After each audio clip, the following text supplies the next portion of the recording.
Olá, eu sou o José Manuel Delgado, sou jornalista há 36 anos e hoje jogo eu. Eu entrei na bola em 2003. Portanto, antes comecei na revista Sábado, depois passei para a Capital, onde tive o meu primeiro contacto com o jornal diário, na altura era um vespertino. Daí passei para o Record, onde estive 7 anos. Durante 2 fui diretor do Record e depois, em 2003, vim para a Bola e passei a integrar a direção da Bola em 2006. E isso manteve-se até 2023. As crónicas de jogo é algo que me dá particular gozo fazer. A opinião, eu tenho esta página na Bola, à segunda-feira, as cartas na mesa, desde a semana em que entrei para o jornal, portanto, nesta altura será provavelmente a rubrica mais antiga do jornal. Preparar as entrevistas é fundamental. É tão importante como treinar para ser guarda-redes, porque na vida quem quiser ter sucesso e for muito bom, tem que ter 90% de transpiração e 10% de inspiração. Isto é se for muito bom, porque se não for muito bom precisa ter 99% de transpiração e 1% de inspiração. Eu sempre pratiquei desporto, as mais diversas modalidades. Na altura, no liceu, jogava handball preferencialmente e eu sempre tive jeito para a baliza. Apesar de, se fosse nos dias de hoje, não me deixavam sequer treinar, porque um guarda-redes com 1,76 m hoje já não existe. Lembro que na altura do liceu eu jogava handball pelo liceu, jogava voleibol federado pelo Académico de Braga e jogava futebol nos juvenis e nos júniores depois do Sporting de Braga. Vim para o Sporting e retomei aí a minha carreira como jogador nos júniores de Sporting. Eu acabo por fazer 3 épocas de júnior. Normalmente os jogadores faziam uma época só de júnior. Eu faço 3 épocas de júnior, faço uma em Braga e depois faço 2 no Sporting. E aí já com 16 anos, mas com obrigações profissionais. Aquilo treinava-se todos os dias, havia um salário, havia uma determinada obrigação e eu ia compatibilizando isso com a Faculdade de Direito. E depois pronto, a primeira divisão, e foram 15 anos de profissionalismo, 2 campeonatos, 2 taças. Foi um tempo bem passado, foram muitas amizades que foram construídas. Nos encontramos regularmente, quer os meus ex-companheiros no Benfica, quer os meus ex-companheiros no Belenenses.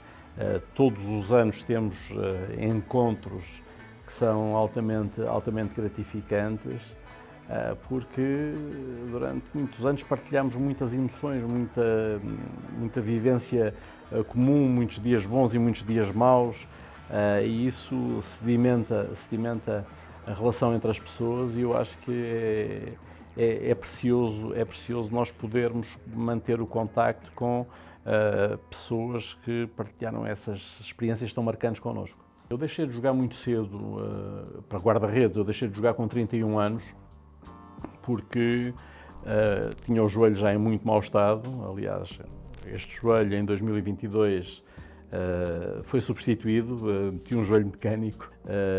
Na altura em que os guarda-redes começavam a melhorar, que era a partir dos 30 anos, eu ia começar a piorar porque ia deixando de ter condições físicas para me manter ao nível a que era normal.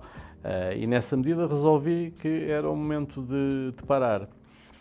Abriram-se 3 vias, eu podia ter, faltavam 4 cadeiras para concluir o curso de Direito, portanto podia ter enverdado pelo Direito. Entretanto tinha feito já o curso de treinadores, podia ter seguido a carreira de treinador, e abriu-se uma terceira hipótese, que foi o jornalismo, e foi aquela que eu escolhi.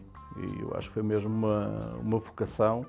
Não estou arrependido de forma alguma, e tive a sorte de pertencer à última geração que fez um jornalismo presente indo aos sítios, e hoje em dia as coisas não são assim. Eu tive sorte de, desde 1990, ter começado a ir a grandes competições mundiais. Eu fiz o Mundial de 90 como jornalista já, e depois disso fiz 5 mundiais, 6 europeus, uns Jogos Olímpicos e uma Copa América. Portanto, tive muita possibilidade de ir a muito sítio, de estar em grandes competições em que são maratonas. Uma competição dessas estás pelo menos 35 dias, vais antes, vens depois, a competição demora mais ou menos um mês.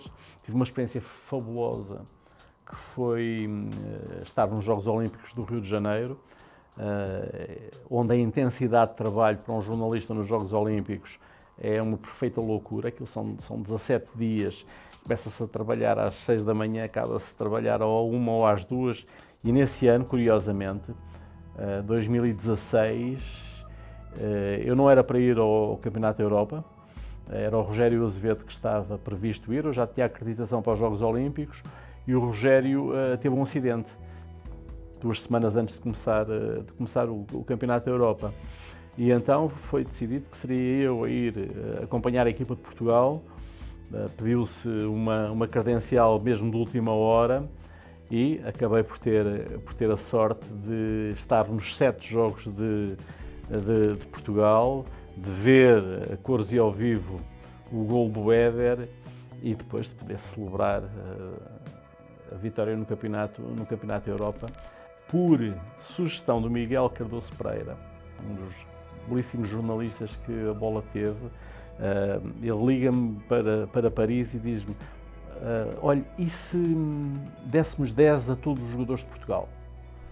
E eu disse: isso é uma ideia brilhante. Eu estava com o Vítor Serpa e disse: Vítor, Miguel está-me aqui a dizer, porque é que não damos 10 a todos? E o Vítor: fantástico. E todos os jogadores de Portugal nesse jogo tiveram nota máxima.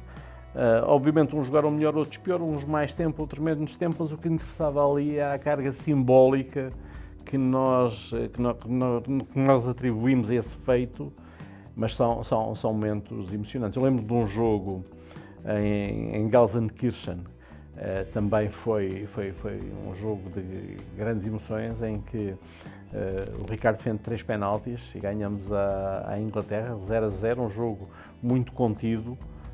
Portugal de Escolar e Inglaterra do Sven-Göran Eriksson, mas foi um daqueles jogos também bastante marcantes e bastante fortes, numa seleção que devia ter sido campeã do mundo.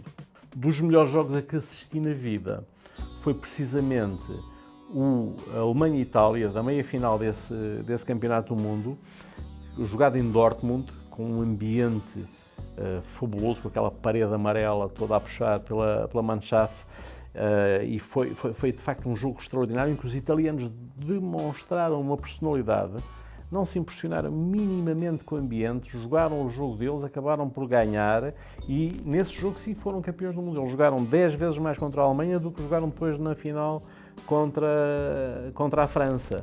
Mas esse jogo de Dortmund foi dos melhores jogos de futebol que vi na vida.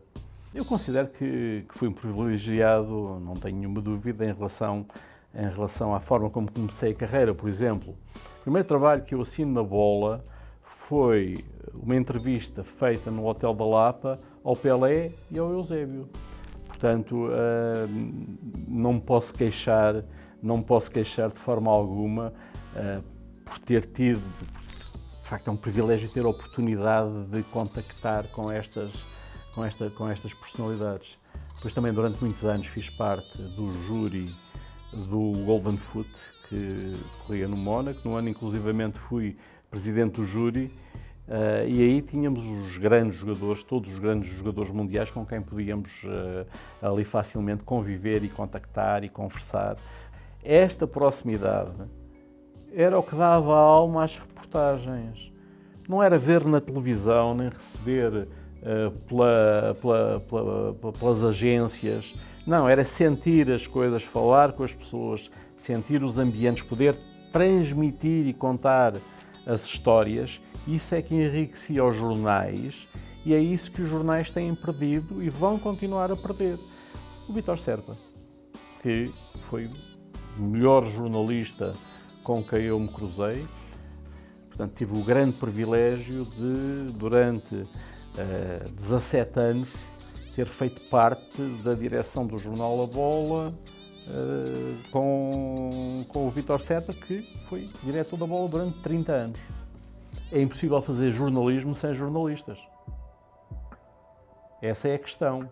Essa é a questão. E a minha dúvida é se, neste momento, perante tanta velocidade a que as coisas correm, há tempo nas redações para formar jornalistas. E isso é muito importante. E hoje em dia, pela velocidade a que tudo está a acontecer, eu temo que muitos jovens com talento estejam a criar condições para não chegar tão longe em termos de qualidade, porque estão a ser obrigados a queimar etapas e a fazer coisas para as quais não estão preparados. Há uma pessoa com quem eu tinha combinado uma entrevista e que, entretanto, faleceu.